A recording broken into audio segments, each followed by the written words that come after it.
پاکستان مسلم league نون کے قائد اور سابق وزیر اعظم میاں محمد نواز شریف 6 سال بعد ایک بار پھر پارٹی کے بلا مقابلہ صدر منتخب ہو گئے۔ چیف الیکشن کمشنر مسلم لیگ نون رانا ثناء اللہ کی جانب سے جنرل کونسل اجلاس میں ان کے بلا مقابلہ پارٹی صدر منتخب ہونے کا اعلان کیا گیا۔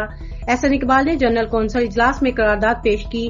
قرارداد کے مطابق اجلاس نواز شریف کی قیادت پر مکمل اعتماد کا اظہار کرتا ہے۔ نواز شریف کو 2017 کے تحت سازش کے ذریعے جبری طور پر علیحدہ کیا گیا تھا۔ قرارداد کے مطابق اللہ کے فضل سے سازشی آرڈر تمام سزائیں اپنے انجام کو پہنچی۔ اللہ تعالیٰ نے قائد نواز شریف کو سرخرو کیا۔ آج نواز شریف نے پارٹی کی صدارت سنبھالی۔ جنرل کونسل کا یہ اجلاس ان کی ولولہ انگیز قیادت میں عوامی مقبولیت کی نئی جہتیں طے کرنے کا اعادہ کرتا ہے۔ یہ اجلاس نواز شریف کو خراج تحسین پیش کرتا ہے۔ وزیر اعظم شہباز شریف نے بجلی کی غیر اعلانیہ لوڈ شیڈنگ ختم کرنے کا حکم دے دیا۔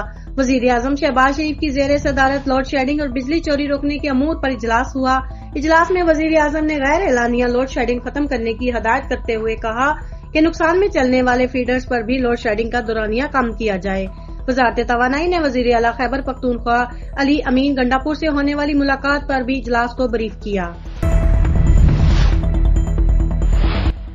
فلسطین کی جدوجہد آزادی کے لیے تاریخ ساز دن۔ اسپین کے وزیر اعظم پیڈرو سانچیز نے فلسطین کو باضابطہ آزاد ریاست تسلیم کرنے کا اعلان کر دیا۔ اس موقع پر اسپین کے وزیر اعظم پیڈرو سانچیز نے کہا کہ فلسطین کو تسلیم کرنا تاریخ ساز لمحہ ہے۔ فلسطین پر مظالم کی تاریخ میں مثال نہیں ملتی۔ ہمارا فیصلہ کسی ملک کے خلاف نہیں بلکہ امن کا قیام ہم سب کی ذمہ داری ہے۔ ان کا مزید کہنا تھا کہ فلسطین کو تسلیم کرنا اقوام متحدہ کی قراردادوں کے عین مطابق ہے۔ واضح رہے کہ اسپین کی جانب سے اس اعلان کے بعد فلسطین کو تسلیم کرنے والے ممالک کی تعداد 146 ہو گئی ہے۔ قبل ازاں آئرلینڈ ناروے کے وزیر اعظم نے بھی فلسطین کو تسلیم کرنے کا اعلان کیا تھا۔ ملک بھر میں یوم تکبیر آج ملی جوش و جذبے کے ساتھ منایا جا رہا ہے۔ 28 مئی کی مناسبت سے شہر شہر تقریبات اور کانفرنس کا انعقاد کیا گیا۔ ملک میں 28 مئی کو یوم تکبیر کے نام سے جانا جاتا ہے۔ آج کے دن چاغی کے مقام پر پاکستان نے ایک کے بعد ایک 5 کامیاب ایٹمی دھماکے کر کے ملکی دفاع کو ناقابل تسخیر بنایا گیا۔ 28 مئی کو وطن عزیز کی اسلامی دنیا کی پہلی ایٹمی طاقت بننے کا اعزاز حاصل ہوا۔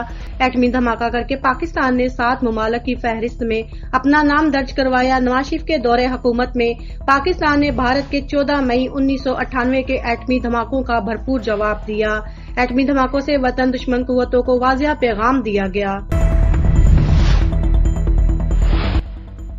رہنما مسلم لیگ نون خواجہ سعد رفیق کا سماجی رابطوں کی ویب سائٹ پر پیغام۔ نیب قانون ایک امر کا بنایا ہوا کالا قانون ہے۔ خواجہ سعد رفیق کا ایسا کہنا تھا کہ 14 روز جسمانی ریمانڈ کو 40 روز کرنے کا قانون افسوسناک عمل ہے، واپس لیا جائے۔ اس کالے قانون کی حمایت نہیں کی جا سکتی۔ وزیر اعلیٰ مریم نواز کی ہدایت پر بریڈ کی قیمتوں میں بھی نمایاں کمی کر دی گئی۔ 750 گرام بریڈ کی قیمت 220 روپے سے کم کر کے 180 روپے مقرر کر دی گئی۔ 400 گرام والی بریڈ کی قیمت 140 سے کم کر کے 95 روپے کر دی گئی۔ بریڈ کی قیمتوں میں 50 سے 70 روپے تک کمی کی گئی۔ ٹی سی لاہور رافیہ حیدر کی جانب سے کہا گیا کہ بریڈ کی نئی قیمتوں پر فوری عمل درآمد ہوگا۔ اور آئی ایم ایف کی آئندہ مالی سال پاکستان کے تجارتی خسارے میں اضافے کی پیش گوئی۔ آئی ایم ایف کے نئے مالی سال میں پاکستان کے درآمد اور برآمد کا تخمینہ۔ ذرائع کے مطابق نئے مالی سال میں پاکستان کے تجارتی خسارے میں 4 ارب 16 کروڑ 50 لاکھ ڈالر اضافے کا امکان ہے۔ آئندہ مالی سال پاکستان کی درآمد میں 5 ارب 51 کروڑ 70 لاکھ ڈالر اضافے کا تخمینہ ہے۔